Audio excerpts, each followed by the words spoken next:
Hi everyone, I've got a very special guest with me today. I've got Janoah all the way from Sydney, and I say all the way from Sydney, I'm actually in Sydney too, but I'm down the south coast. But yeah, it's so good to connect with Janoah, and today we're going to be talking about mindfulness and meditation. And why I'm so excited is because, as you guys can all see, Janoah is a male, and we're talking about well-being, meditation from a very experienced meditator and a mindfulness practitioner. So I think a good place for us to begin, Janoah, is to ask you how and why did you get into mindfulness and meditation? Because when I met you, you were in the liquor business. So it's very, very different. Yeah, it's quite funny. Often people that knew me previously, because obviously I used to live in Adelaide, which is where I grew up, and they sort of knew me as who I was, and then they're like, "Oh, you teach meditation," and they can't get their head around it because I was unlike anyone you'd ever consider to be a meditation teacher. So it took me 28 years to finally learn and be open to meditation, and up until that point, I was, well, I'm still am. I'm skeptical, right? So I was very much, for me, I thought meditation was something along the lines of, maybe I have to join a cult, do some kind of weird woo-woo hippie bullshit, and that wasn't of any interest to me, right? I was very much wanted to be normal. I was interested in performance, but I hadn't made the connection between meditation and performance. So I was like, I can't control my mind. And so I never really gave it the chance. I sort of started hearing a little bit about meditation, but for me it was like, oh yeah, no, that weird stuff. And so it was only by luck that I ended up learning to meditate in a way. So what I mean by that is, as you mentioned, I was working for an alcohol company. So, I was a bar manager for a while. I studied uni. Did a master's in commerce and marketing. Then I spent time working in IT networking in corporate. And then I spent about 7 or 8 years as a sales manager for an alcohol company. And throughout that time, I experienced things that I thought were just normal to be a human being, right? So, I didn't realize I actually experienced anxiety until afterwards. I just thought it was normal to feel really like sick in the stomach or nervous before certain things. And and when I was really busy at work, the only way to get sleep, I'd put headphones in and put on a movie or some music so we'd cancel out what was going on in here. And for me, that was just normal. I was like, yeah, that's just what it is to be a human being, right? You just push through and you get up, and then obviously I used alcohol a lot as a great number. Yeah.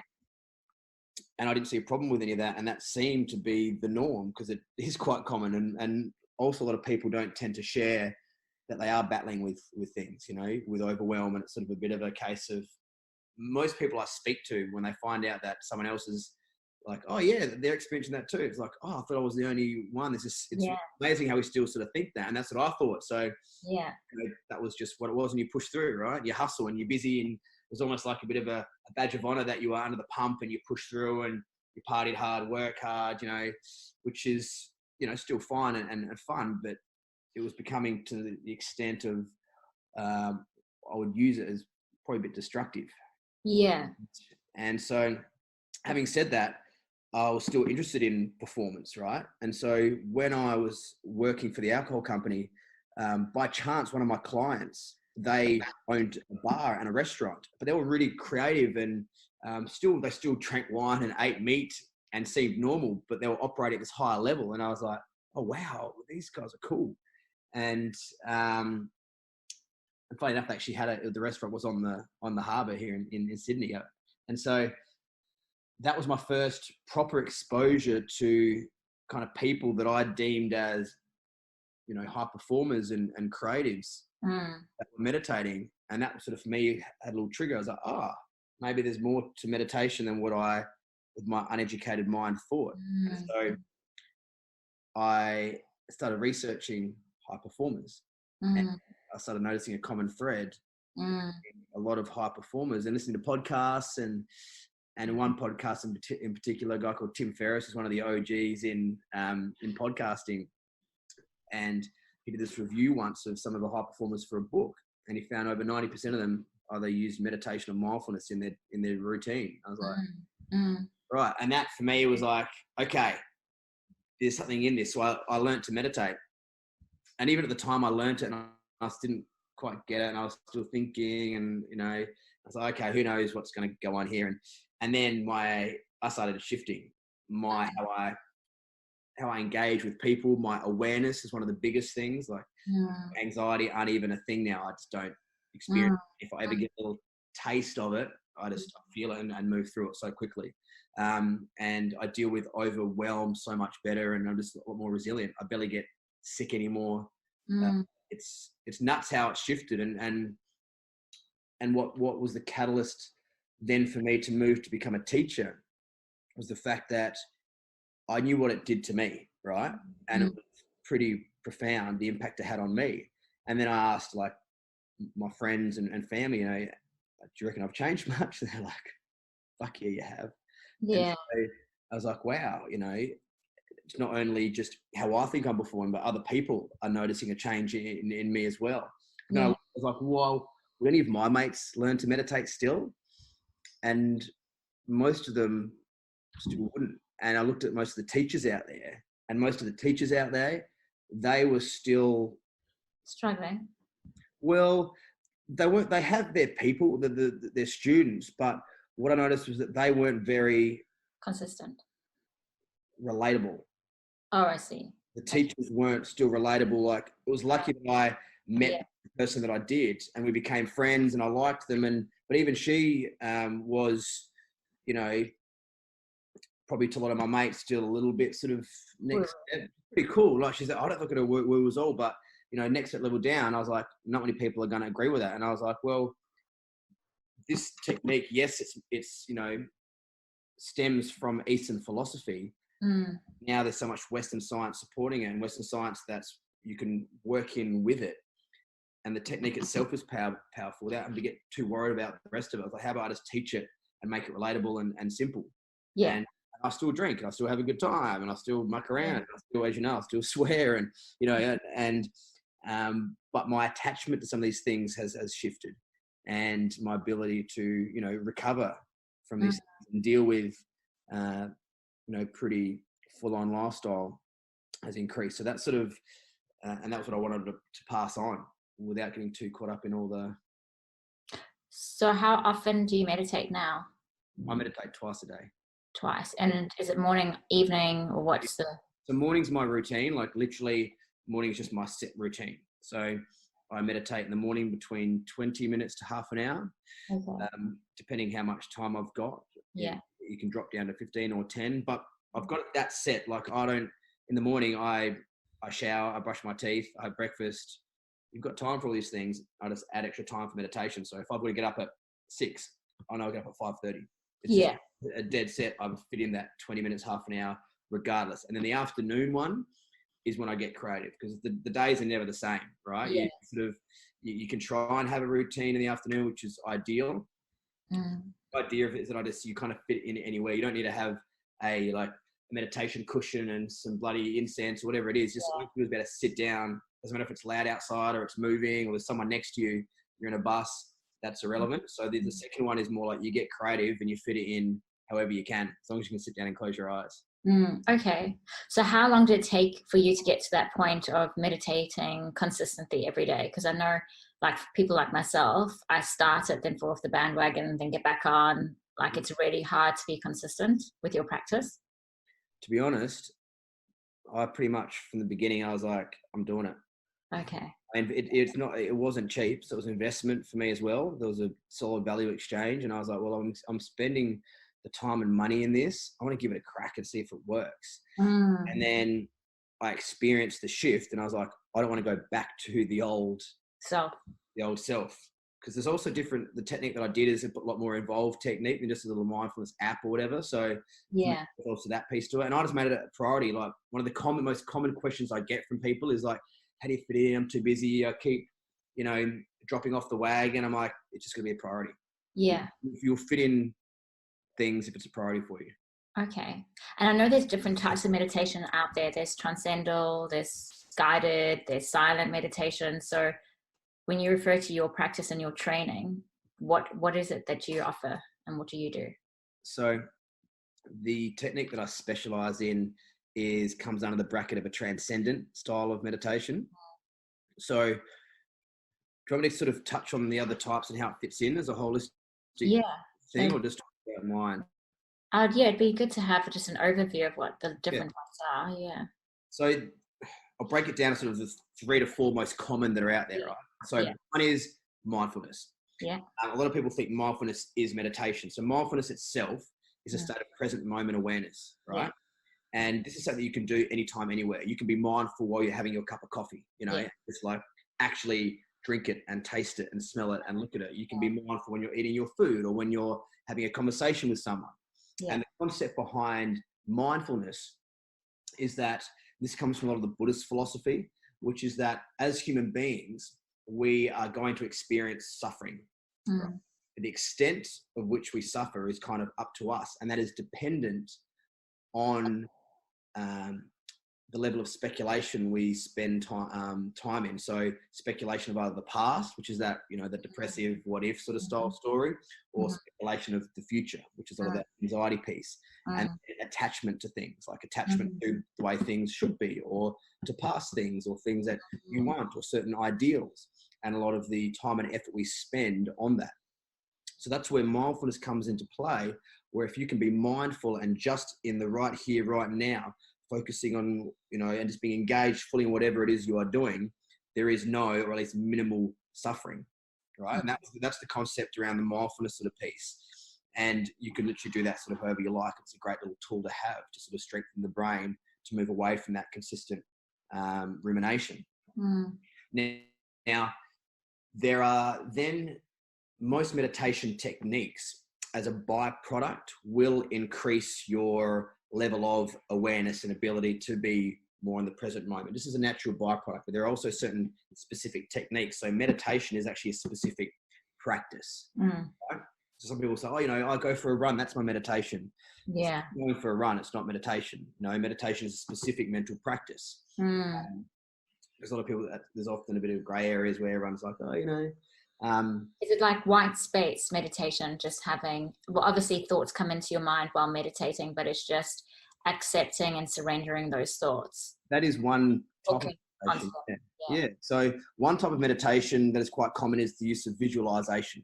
So you would sit there and create a mental picture, an idea, and from that you'll have a physical experience from whatever it is you are visualizing. So it might be you're visualizing, if you've heard of like a loving kindness, you're visualizing love and gratitude, and you will have a physical experience of that, right?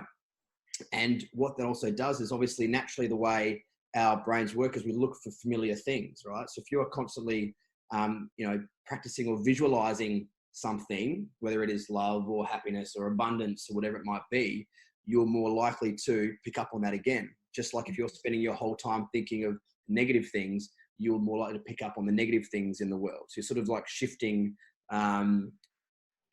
your, what's the word for it? But you're shifting what you are sort of used to seeing, right? So if you're more used to seeing the positive or the love, you're gonna be able to pick up more. So reframing. Pardon? Reframing. Yeah. That's sort of what you're doing, right? It's literally our perception of what we see is different for everyone. Like you've got you and me might look at the same thing, and you see the positive in it, and I see the negative in it, right? And that's just depending on your framing of how you look out at the world. Perspective. So that's what visualization can do. A lot of sports people use it before a big game or before they visualize how they're going to do it. So that becomes the easiest pathway to go because it's already been done before, right? Now, the other main, probably most common is when they use concentration techniques, right? And this is basically use a single point of focus. So it might be like a flame or your breath or your nose or part of the body potentially. And the idea is that by placing your concentration on one single point, you move out of the room. That's why a lot of people say, I cooking or running or surfing is my meditation, because they have an experience of they're not sort of caught up in the chatter of the mind for a moment in time. They're just in what they're doing, right? So the concentration techniques are designed to do this. And what often happens is when you are concentrating so hard, you almost, what they seem to experience, there's like little blips where you sort of drop and enter these deeper states of rest and expanded states of consciousness, which is well touched on with the non-directive style. You know, those sort of states of flow, and you're just in it and going and not caught up in this sort of thought. And so concentration is probably one of the more common ones out there. And then contemplation. So this is probably similar to what you were talking about before, where you literally place some awareness on the thoughts coming in, and you'd be okay. You'd be like, okay, so sit here and whatever, and allow the thoughts to come in, but actually place some awareness on them, so you can start increasing your awareness of how you operate. You go, oh, there I go. There's that thought that keeps coming back in. You know, whether you decompartmentalize it or label it or move away from it or whatever you do, you know, or might just say this isn't serving me and move on. And so these contemplation techniques are designed to increase your awareness of some of the thoughts and processes going on, but not, you know, indulge and give them too much credence, right? Yeah. A lot of the guided apps that you see out there, they sort of use a blend of those three: a bit of visualization, maybe some focus and some guided work, and then maybe some contemplation on thoughts, and then you sort of move back. Now then, the last one, the one that I specialize in, of the most common techniques that are used out there, is the non-directive transcendent style of technique. And what I mean by non-directive is a lot of people get confused and call them concentration types of meditation, because you're concentrating on the mantra. Yes. They're not designed to be, I suppose, single pointed focus like that. And what I mean by this is the way these techniques work. So there's, like, you've heard of TM, there's Vedic, you know, they're the sort of techniques that use this, a school of practical philosophy. And the fundamental difference of these is that they use a mantra, right? And a mantra in this case is not like an affirmation, like, you know, I am power or love, or there's no meaning. It's a random word, isn't it? Because I got one when I was 6. Oh yeah. And I remember the word. I'll tell you, I was told not to tell anyone. The teacher said, "Oh, you can't tell." You can tell a teacher, like you're not allowed to tell anyone. No, but then my father squeezed it out of me. He's like, "So what was it? What was it?"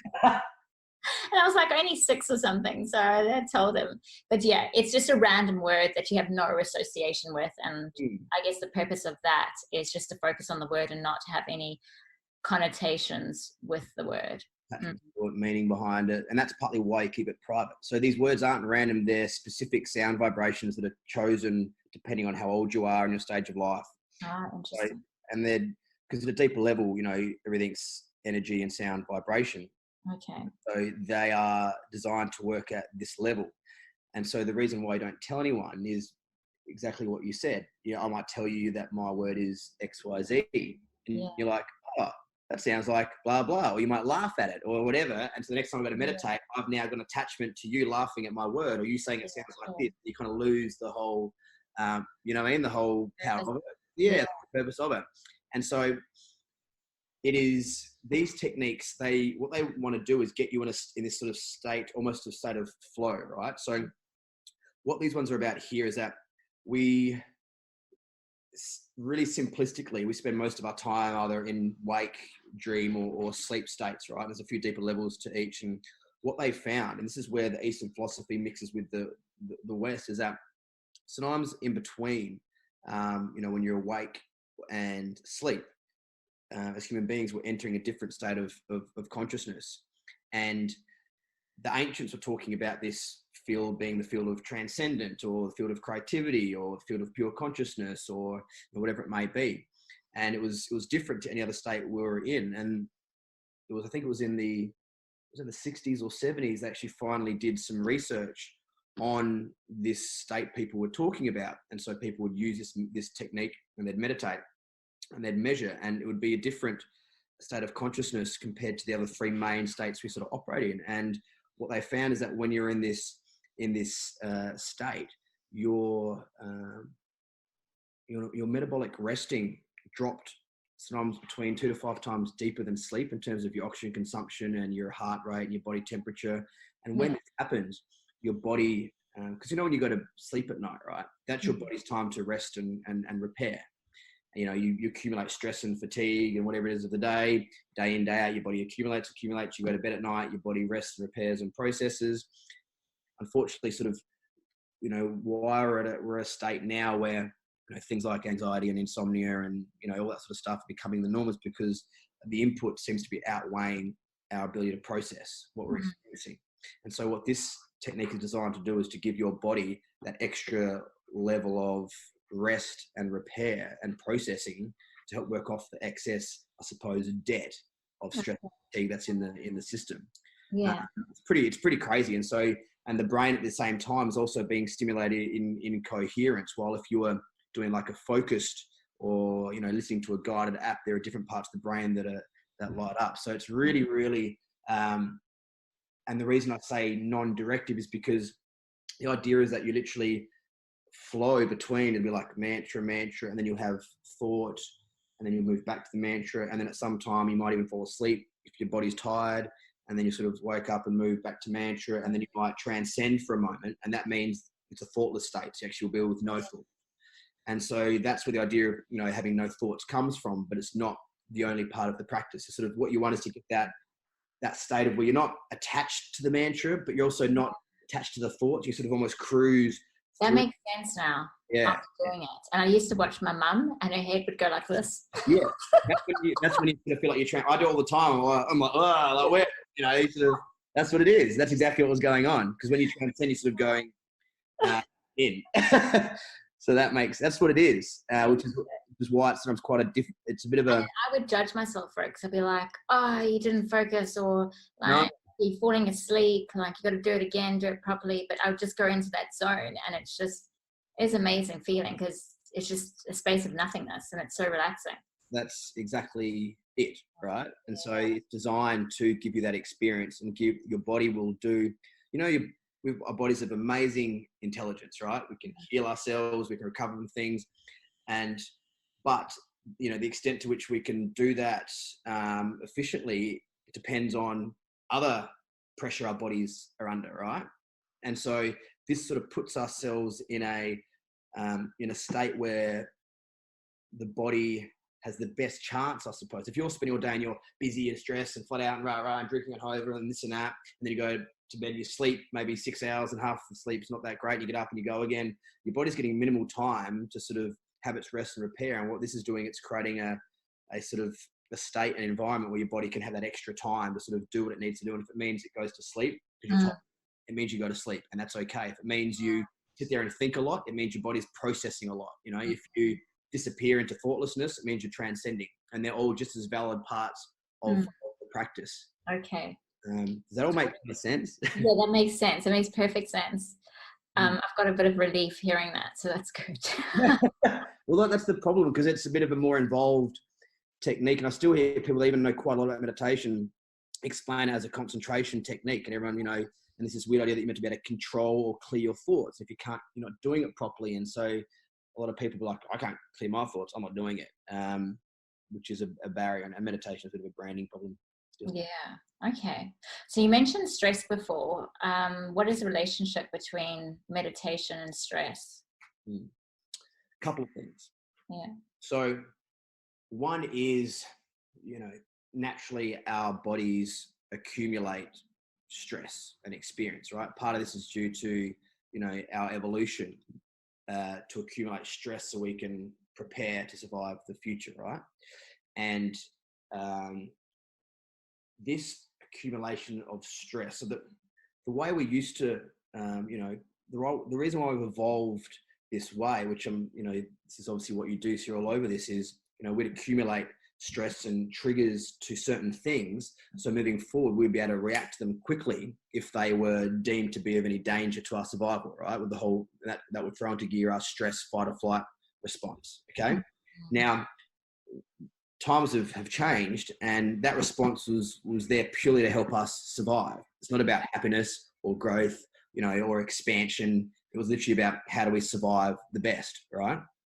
Now, however, our survival is based on different things. And for us now, the biggest, fear factors for us are like not being liked, or not finding a partner, or not making enough money, or not getting the job promotion, or whatever it might be. And so now all these things we're getting conditioned to see these things as of potential danger or threat to us.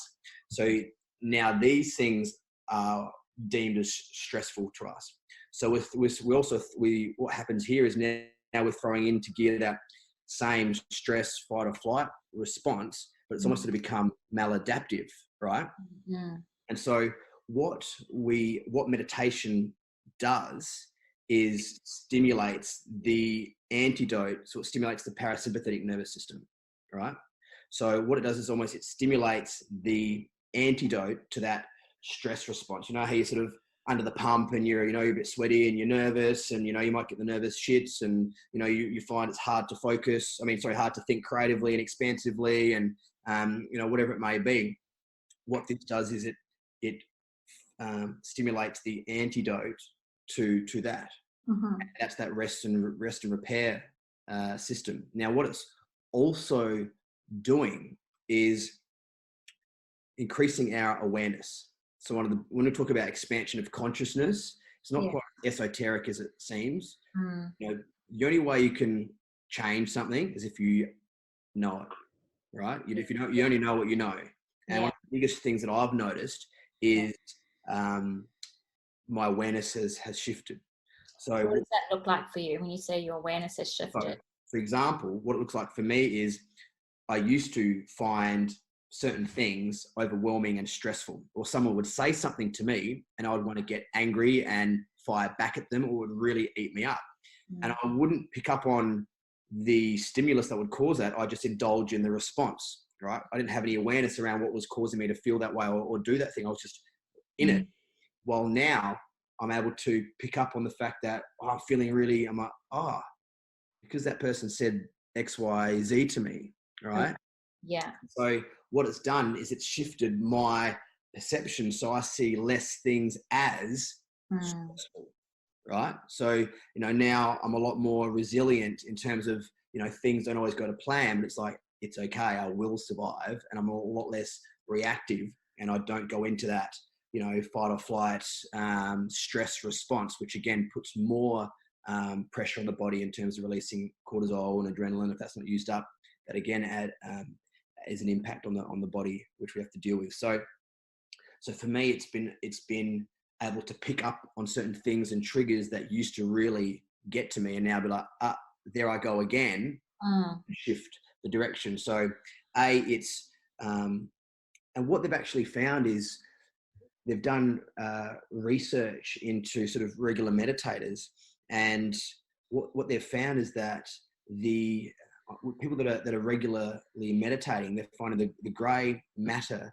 around areas of introspection and moral reasoning and creativity are thickening, and the grey matter around like the amygdala and the fear response is actually shrinking. Becomes less of a driving factor in how we operate, and that's something that I've experienced practically. Yeah, cool. That's awesome. So in terms of stigma associated with men getting in touch with how would you describe it? To be honest, it's more about just being open-minded to allowing a better version of you to be put forward. Yes. But we can see that, but then there's a lot of judgment from others. And I think I shared the story about working with the prisoners and trying to get them to do yoga because I know how that could help them and their well-being, and they refused because they thought it was gay. Yeah. So there would be some misconceptions there as well relating to meditation.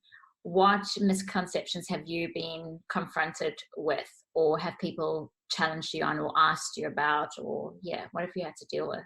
So the main ones are around it being sort of, I don't want to become like an airy fairy woo-woo hippie and lose my edge. One of the biggest ones, particularly with, high performers.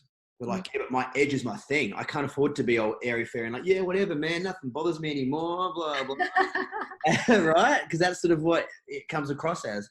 Yeah. And the way I answer that is that imagine if you were able to have all your energy spent on the things that are important to you and not the energy spent on all the worry and the other shit going on in your mind. If anything, it'll sharpen your ability to focus and give energy to the things that are of value to you. You know, there'll be there's less indecision, less back and forward, less time spent in speculation. So you'll actually also find that your productivity will increase because you'll make sharper, quicker decisions.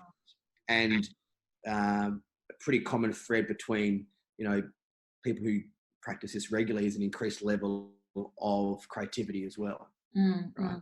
So in that way, you will be less affected by things and less driven to react to stimulus or situations or people, and then have a more holistic, creative,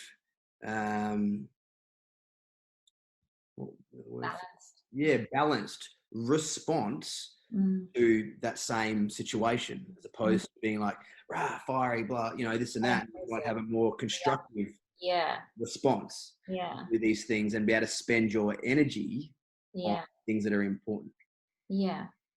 And I think that's what's so amazing about meditation. It really increases your self-awareness. Because as you said, I mean, you can't change what you don't know, but if it develops your self-awareness and you have those aha moments and go, oh, okay, this is what it's triggered in me. Yeah. And then you've got a choice because you're aware, and you can go, well, maybe if I respond in this way, I won't get triggered. And how does that feel? And you're probably going to get less angry, less anxious. And yeah, it really helps with self-regulating your emotions. And what I hope is that it also facilitates conversations, whether it's men talking to other men, their mates, or other females. But it's really, I think, grounding us as human beings to be more connected with self, because we're so distracted by social media and other things that are removing ourselves from who we are and the essence of who we are. We're becoming so externally motivated and disconnected. We feel like you've got your social media and all the rest, but we are tribe creatures. And the difference between, you know, having lots of friends and all sort of other stuff and bits and pieces to having like real connection with other people and real connection, understanding of yourself is huge. And I think that's going to be something that's going to come out a lot more now in terms of awareness of how important that piece is. You know, So in your community, let's say your tribe, do you find that more of your mates are moving in that direction? And are you having more conversations about feelings? And as you said before, you didn't know what it was that was going on for you. And now you can go, okay, that's actually anxiety. Are you finding that? Yeah. Yeah. Now, like, I haven't become I've turned into a pussy or whatever. Like that was, remember, I'd, get comments like that. And now guys are seeing that, it's actually increasing his performance, and we'll talk about things. And one of the biggest problems we have as guys is there is a stereotype that we have to have our shit together and push through, and with the provider, and with this and with that. And that's I would say, destructive stereotype we feel we have to fit into as guys. And that I'm just now chatting about things, I was like, I was battling this weekend, I didn't have my shit together, or whatever it might be. Most other 98% of other guys that I know were like, I was struggling with this too, or blah blah, and I was like, we've all got something going on that we're not okay with. And it's a whole different story when it's not seen as a weakness. The way I look at it as true strength is about to own your shit. And and then go, okay, this is something that's not working for me, and then work on it, as opposed to going, no, I'm fine, I'm not trying this weird thing, and I'm not open-minded about that. Yeah.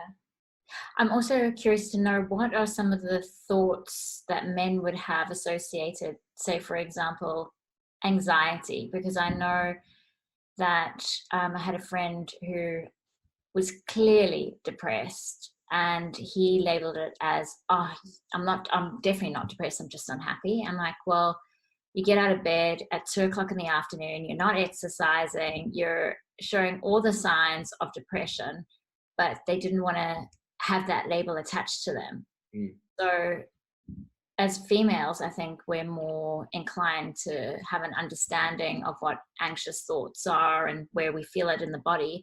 But for men who, I think in schools, this is something we should be talking about, but it's only coming up now where we're having conversations. So there's a bit of a delay there. So if you could help us understand from a man's perspective, in terms of those anxious thoughts, what's going on, what does that look like?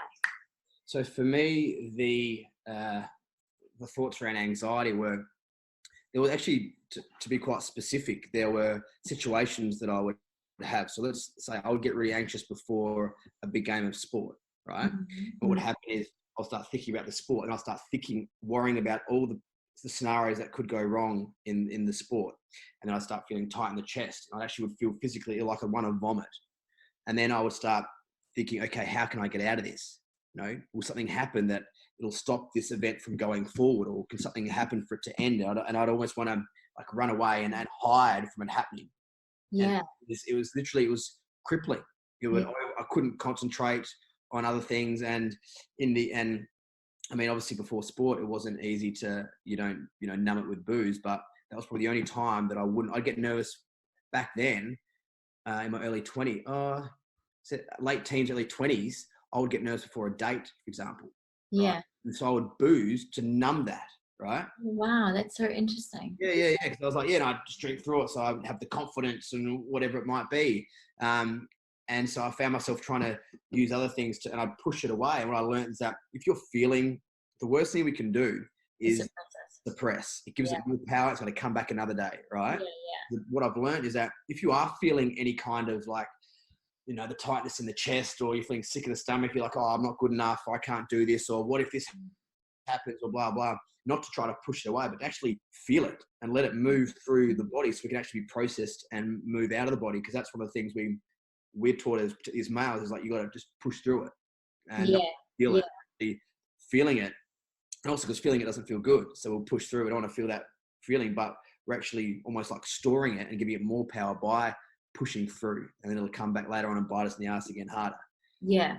So in terms of feeling it, what came up for me, because I know this is what we told the inmates, is that when you feel anxious or you feel a particular feeling, it's so important to label it or identify it. So say I was on a date and I was feeling, let's pretend I'm a bloke, right? I'm on a date with a hot girl and I'm feeling extremely anxious.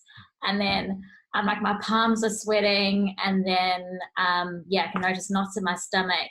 And if I said, look, I think you're extremely attractive, I'm actually feeling a bit nervous. And that's the power of vulnerability and owning that. And I think that also commands respect, because she will be able to identify with it, but also respect that you had the courage to name it, but it's also a compliment. It's like, it's flattery as well to say, well, you're really gorgeous and this is the effect you're having on me, instead of like binge drinking or, literally, if you've got the balls to say that you were a bit nervous or worried, that's big. My girls will pick up on stuff, and if they'll go, oh, he's confident enough to say he was a little bit nervous. And I was reading the other day this amazing book. They touched on anxiety and that kind of feeling, and the best you can do is almost like supercharge it and convert it into some kind of a positive action. Be like, oh, I'm feeling it because I'm excited. Fuck, it means I'm living, and that I'll now flip it into that. I don't really have it anymore. I haven't had it for years at all. But remember when I would get a taste of it, that's what I would do. I would actually flip it into more of a it means I'm doing something out of my comfort zone, and it means I'm challenging myself. Yeah. Fuck yeah. And that's how I'd do that and feel it, as opposed to like, all right, come on, push it down. All right, have a couple of beers, and that kind of a thing, and just battle my way through it with, below average chat. Yeah, absolutely. Very powerful. Okay, so in terms of your service offering, if someone wants to connect with you and get there, do you also give out the word, the mantra? Yeah. So I do. There are two. I teach the Vedic technique is what I specialize in, which is done in person, and I'll give you the mantra. I'll take you through. It's like 3 2-hour workshops, and I'll take you through that full course. And the idea is that you walk away as a self-sufficient meditator. So you don't need to be guided by me or plug into an app or whatever it can be. And so I offer that, but I also offer an online version of the course, which isn't the full course, but it's a slightly tweaked version where I teach a little bit of mindfulness, some breathing techniques, and a meditation technique, and some philosophy around that. So there's sort of 2 ways I do it. Awesome. And then people can reach you through? Instagram's probably the biggest, the most active. Instagram, you do tips, or you do Insta stories, and pardon? Quite active on Instagram. You're quite active. You do Instagram stories. Yeah, I do stories, little videos. I do little posts on sharing things that I've experienced and a bit of vulnerable stuff to. And then obviously website, there's a few articles on as well, because I'm very much into the science. So my website's got lots of little links and stories that are a bit more scientific as well. So, so that's Janoah.com, right? Or .com.au? Yeah, so it's the email. The website is janoah.com.au, and Instagram is Janoah Van Keekum. Perfect. Easy to spell, right? Yeah, very easy. You might have to spell that out, actually. Actually, I know how to spell your first name, but you might have to spell it out. My name is Janoah Van Keekum, so it's Instagram. It's at JANOAH, then VANKEKEM, Van Keekum. Perfect. And I'm following you on Instagram too. So if people get confused, they can check out who I'm following and just search your name there, and then they'll be able to find you. Thank you so much for your time, Janoah. That was really rich and insightful. I'm glad. Thanks for having me. It was fun. Thank you. Okay.